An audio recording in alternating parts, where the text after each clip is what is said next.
Samajwadi party के राष्ट्रीय अध्यक्ष अखिलेश यादव ने कल एक बार फिर से डीएम और ईवीएम का मुद्दा उठाया है और अपने कार्यकर्ताओं को सचेत किया है कि आने वाले विधानसभा चुनाव में वो ईवीएम और डीएम पर बिल्कुल भरोसा ना करें बल्कि अपनी बूथ की निगरानी करें। चूँकि इटावा अखिलेश यादव का गृह जनपद है, यहाँ किस तरह की प्रतिक्रिया है इसको लेकर के हमारे साथ समाजवादी पार्टी और भाजपा के कुछ कार्यकर्ता पदाधिकारी मौजूद हैं, उनसे बात करते हैं। सबसे पहले हम बात करेंगे समाजवादी पार्टी के जिला पंचायत सदस्य सचिन यादव से।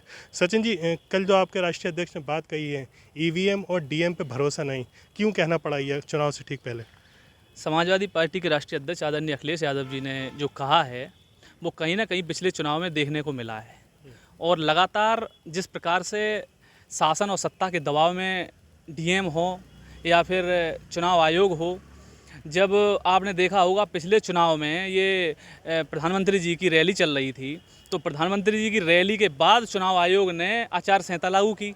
तो इससे साफ जाहिर होता है कि बंगाल का और बिहार का चुनाव देखने के बाद राष्ट्रीय अध्यक्ष जी ने ये जो आदेश और निर्देश कार्यकर्ताओं को दिए हैं हम लोगों को, इस पर हम लोग काम करेंगे और पूरी निगरानी और पूरी सतर्कता के साथ आगामी चुनाव 22 का लड़ेंगे हम लोग। अच्छा, जो भाजपा अपने बूथ पे जो मजबूती दिखा रही कार्यकर्ता जा रहे हैं सारा अपना, उसको लेकर के तो डर नहीं है कि बूथ को लेकर के आप लोग आगाह किया गया? समाजवादी पार्टी के राष्ट्रीय अध्यक्ष आदरणीय अखिलेश यादव जी ने हम लोगों को निर्देश कर दिया है। सभी कार्यकर्ता समाजवादी पार्टी के पूरी तरीके से तैयार हैं और आगामी चुनाव में जिस प्रकार से बूथ का प्रत्येक बूथ जीतने के लिए समाजवादी पार्टी के कार्यकर्ता अभी से लग गए हैं और घर घर जाकर वोट बनाने का काम कर रहे हैं और मजबूती से चुनाव लड़ा जाएगा और समाजवादी पार्टी की सरकार आगामी 2022 के चुनाव में अखिलेश यादव जी को मुख्यमंत्री के रूप में देखने का काम करेंगे। मजबूती से चुनाव लड़ा जाएगा। हमारे साथ सपा के एक और कार्यकर्ता है, उनसे बात करते हैं। भाई, 2014 लोकसभा चुनाव की बात करें, ईवीएम का मुद्दा उठा। 2017 विधानसभा चुनाव में मुद्दा उठा। 2019 में लोकसभा में फिर मुद्दा उठा। कांग्रेस ने हालांकि मुद्दा उठाया था, लेकिन अब कांग्रेस तो बैकफुट पे है। वजह है बंगाल चुनाव, भाजपा वहाँ हारी। राजस्थान में कांग्रेस जीत के आई, छत्तीसगढ़ और झारखंड में भी वहाँ भाजपा आ रही है। तो फिर ऐसे में कैसा ये मुद्दा है ईवीएम, क्या लग रहा है फ़ायदा मिलेगा आपको? यूपी का चुनाव देश का सबसे बड़ा चुनाव है और इसके पूरे देश की निगाहें यूपी के चुनाव पे। अब जिस तरीके से बिहार में बीजेपी गठबंधन की सरकार थी, वहाँ पे डीएम और ईवीएम का इतना बड़ा बवाल चला, तेजस्वी यादव ने बहुत बड़ा मुद्दा उठाया।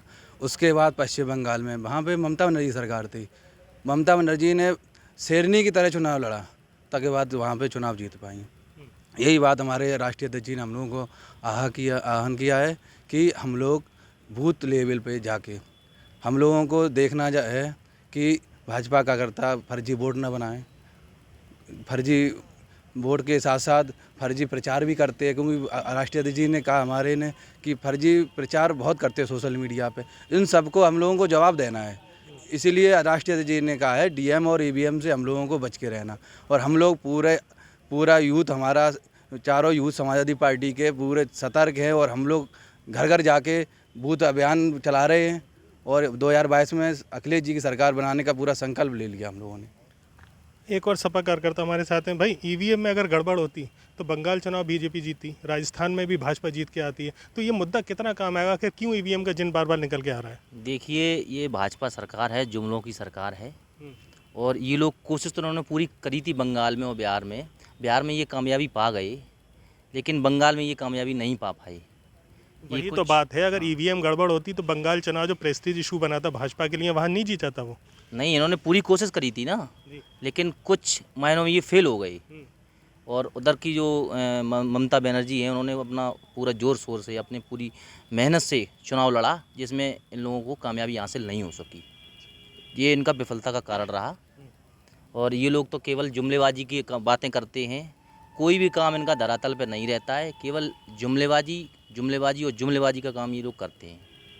अच्छा, आप बताइए, डीएम को भी शक के दायरे में ले आई है समाजवादी पार्टी। अध्यक्ष जी कह रहे हैं अखिलेश यादव आपके कि डीएम पे भी भरोसा नहीं करें, जबकि पिछले चुनाव में देखने को मिलता था कि डीएम जब बैलेट से चुनाव होता था तो बूथ लूट लिए जाते थे, बैलेट बॉक्स में स्याही डाल दी जाती थी, तब डीएम का ज़्यादा होता था। लेकिन अब पर्यवेक्षक बाहर से आ रहे हैं, पूरी निगरानी में चुनाव होते हैं, तो आप कैसे डीएम पे शक कर सकते हैं? देखिए, ऐसा है कि आपने जो पिछले उदाहरण देंगे हम, जैसे पिछले पंचायत चुनाव में एक हमारा ऑडियो और वीडियो वायरल हुआ था, जो कि औरैया ज़िले का था, जिसमें पंचायत चुनाव में हमारे पार्टी के जिला पंचायत सदस्य धर्मेंद्र प्रधान जी को मारने और उनको मतलब कैमरा बंद करके उनके साथ मारपीट जैसी घटना करने का जो मतलब आपत्ति, मतलब गलत इतना तरीके से अभद्र भाषा का डीएम एक करते हैं तो आप समझ लीजिए कि हम डीएम पे भरोसा कैसे करें, हमारे राष्ट्रीय अध्यक्ष जी डीएम पे भरोसा कैसे करें, जो एक मतलब इतना बड़ा जिम्मेदार अधिकारी होके जिले का सबसे बड़ा जिम्मेदार व्यक्ति वो इस तरीके की बातें करेगा, तो हम भरोसा कैसे कर ले भारतीय जनता पार्टी और उनके जो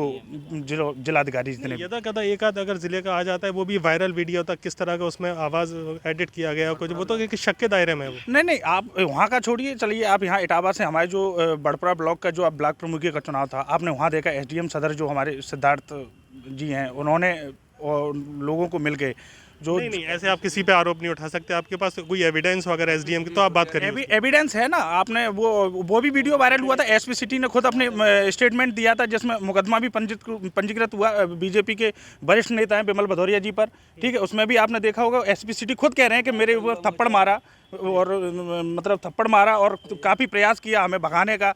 जब प्रशासन जब सुरक्षित नहीं है उनका, ठीक है, तो आप हम कैसे कह सकते हैं कि हम डीएम पर भरोसा कर लें। तो इस तरह से सपा के जो कार्यकर्ता थे प्रशासन पे जो उंगली उठा रहे हैं, उन्होंने कुछ उदाहरण भी दिए। हमारे साथ भाजपा के वरिष्ठ कार्यकर्ता और क्षेत्रीय महामंत्री हमारे साथ मौजूद हैं, विकास बदिया, उनसे बात करते हैं। भाई अखिलेश जी ने कल बात की है ईवीएम डीएम पे भरोसा नहीं करें, आप कैसे देखते हैं उसको, क्योंकि बार बार जो चुनाव से पहले ईवीएम का चिन्ह निकल के आता है? मुझे लगता है कि उनका कहना अपनी जगह ठीक है। पुराने कार्यकाल में डीएम को सही और गलत कहने का अधिकार नहीं था, जो उनके सैफई से जो कहा जाता था वही वो संविधान उनके लिए बनता था।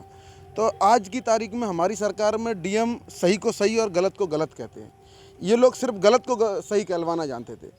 दूसरी बात, अखिलेश जी ने ये कहा कि हम ईवीएम की भी उनकी बात एक तरीके से सही भी है, क्योंकि जब पहले बैलेट पेपर हुआ करते तो मुझे पता है इटावा में कि एक तरफ से एक गिरोह चलता था और पूरा लूटते हुए अपना चेयरमैन, सभासद और ये सब बना के जाते थे विधानसभा में। ये ईवीएम में लूटने की संभावना पूरी तरीके से ख़त्म हो गई है। विधिवत लोग अपना मतदान डालते हैं, मतदान करते हैं, मतदान करने के बाद अपने घर जाते हैं। पहले लोग मतदान करने के लिए पोलिंग बूथ पर जाते तो थे लेकिन डाल नहीं पाते थे, और या तो वो पोलिंग बूथ पर जाते ही नहीं थे, उनके वोट पड़े हुए होते थे। तो इसलिए उनका कहना है कि लूटो और सरकार बनाओ।